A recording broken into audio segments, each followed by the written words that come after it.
autre chose que les Français ne comprennent et ne comprendront pas. Pendant le pass sanitaire, vous avez jeté l'opprobre sur les fameux soignants non vaccinés qui iraient donner la maladie à leurs patients, mauvais soignants qu'ils sont, et avec l'obligation vaccinale. Maintenant, on sait que vacciné, on peut être positif, on peut être porteur et contaminer nos patients, mais par manque de personnel, parce que vous avez suspendu des soignants, des soignants démissionnent aujourd'hui, des soignants positifs, mais pas malades, parce qu'ils n'ont pas de température, vont travailler et donc sont susceptibles de contaminer leurs patients. Si c'est ça pour vous protéger les concitoyens, pour nous, c'est non. Le pass vaccinal. Vous nous dites que c'est ça qui va protéger le pays. Est-ce que j'aurais loupé un épisode et que le pass sanitaire aurait été retiré du pays? Parce que c'est le pass sanitaire qui devait nous protéger. Mais dans le même temps, nous en sommes à 250 000 contaminations par jour.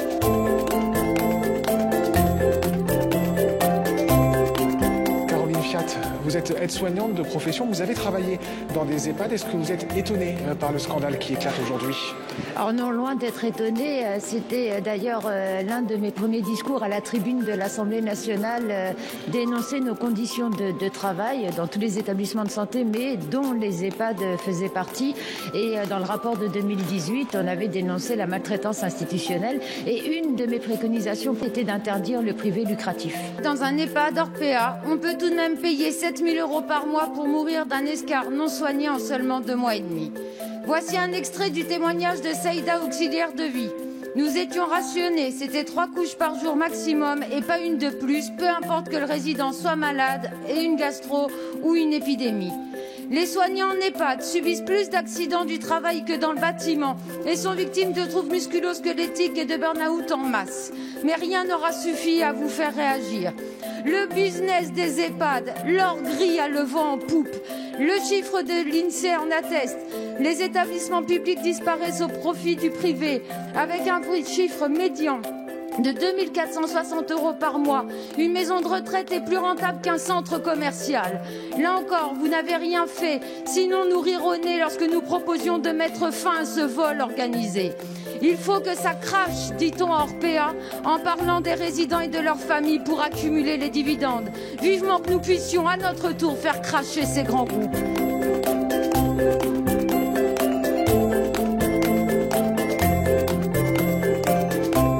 Merci Madame la Présidente pour défendre le rapport ratio soignant-résident.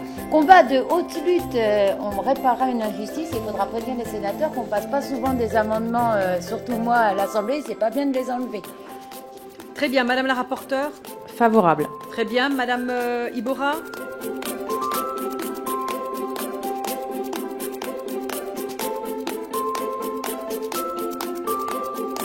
À ce jour, les personnels travaillent toujours en mode dégradé, pénurie de gants à venir, surblouse en sac poubelle, absence de masques FFP2 dans certains établissements, sous-effectifs.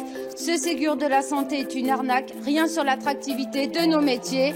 Vous vous demandez, bouche bée, pourquoi les personnels ne sont pas satisfaits de votre Ségur. Sans une augmentation de 300 €, vous pouvez doubler le nombre de postes vacants. Vous ne trouverez personne pour les pourvoir. À ce jour, nous avons moins de lits qu'avant la crise. Quand le patron de Renault est venu vous réclamer de l'argent, vous ne lui avez pas répondu « on va faire un Ségur des voitures ». Bim, 8 milliards. Quand le patron d'Air France est venu vous réclamer de l'argent, vous ne lui avez pas répondu « on va faire un Ségur des avions ». Bim, 8 milliards. Mais dès qu'il s'agit de la santé des Français, vous freinez des cas de fer. Inadmissible.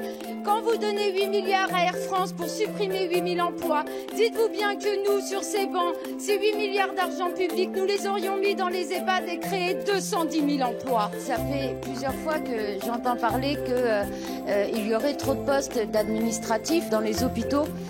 Donc, moi, ma question, elle est simple. Est-ce que, du coup, nous allons demander à nos paramédicaux, aux infirmiers, aux aides-soignants qui n'en peuvent déjà plus, de faire les dossiers d'entrée? les dossiers de sortie. On va peut-être faire aussi nos fiches de salaire, ce qui nous arrangerait. Est-ce qu'on va faire nos contrats de travail aussi, ce qui pourrait aussi globalement nous arranger et avoir des contrats plus précaires. Est-ce qu'on va négocier les tarifs avec tous les prestataires qui travaillent avec les hôpitaux, c'est-à-dire beaucoup. Il n'y a aucun administratif en trop dans les hôpitaux, dans les établissements de santé. Il suffit d'y aller pour s'en rendre compte.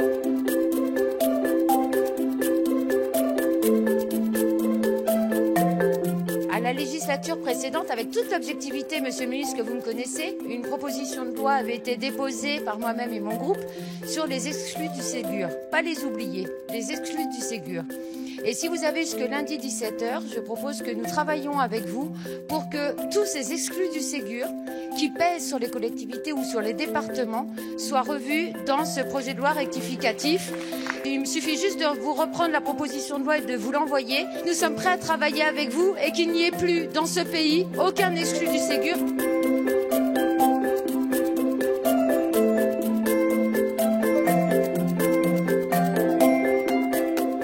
Ça fait 5 ans que je me bats pour que, après le numerus clausus, le numerus apertus, tout ça n'existe plus et qu'on forme enfin des médecins, qu'on ait des médecins, que les déserts médicaux n'existent plus.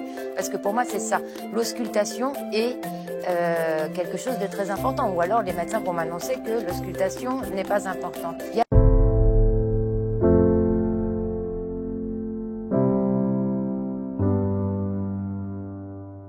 Je suis heureuse de pouvoir vous présenter notre proposition de loi sur la réintégration des personnels non vaccinés, moyennant un protocole sanitaire strict. Nous écoutons ce que nous disent les scientifiques, nous le prenons en compte. C'est bien pour cela que nous avons fait examiner notre protocole par les autorités sanitaires. Il a ainsi reçu une validation de la part de la Haute Autorité de la Santé. La situation de notre système de santé et de nos secours est très préoccupante. Nos personnels sont plus que jamais au bord de la rupture et tous nos concitoyens pâtissent d'une situation catastrophique. Pour rejeter notre proposition de loi, certains argumentent également en expliquant qu'elle ne réglera pas le problème de pénurie de personnel. Évidemment que nous en sommes conscients, qu'il faudrait bien plus que notre texte pour rattraper des décennies de casse de nos services publics. Les personnels suspendus peinent à comprendre le rejet persistant dont ils font l'objet, alors même que la plus grande partie des personnels vaccinés, dont je fais partie, n'est plus à jour sur le plan vaccinal et que l'on fait appel à des renforts étrangers qui échappent, eux, à l'obligation vaccinale. Que le gouvernement fasse le jeu de l'obstruction, c'est inadmissible. Ici, c'est l'Assemblée nationale. Ce sont les députés qui font la loi. Alors vous pouvez sourire, vous pouvez, mais alors vous saurez quelque chose, c'est tel le roseau, je plie mais ne romps pas. Nous demanderons et nous ne lâcherons pas que ce texte revienne lors d'une niche parlementaire. Quand le texte est arrêté à minuit, il est dit suspendu, on ne vous lâchera pas.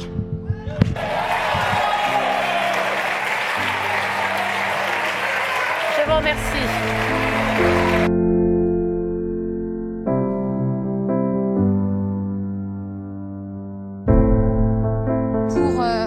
Répondre aux collègues qui nous accusent de ne pas connaître les TPE, PME, sachez que les salariés ne connaissent pas ce qu'ils auront dans leur porte-monnaie demain, ne savent pas s'ils pourront donner des céréales à leurs enfants demain, ne savent pas s'ils pourront payer leurs factures le mois prochain, ne savent pas s'ils seront délogés par leurs propriétaires parce qu'ils ont trop de loyers impayés.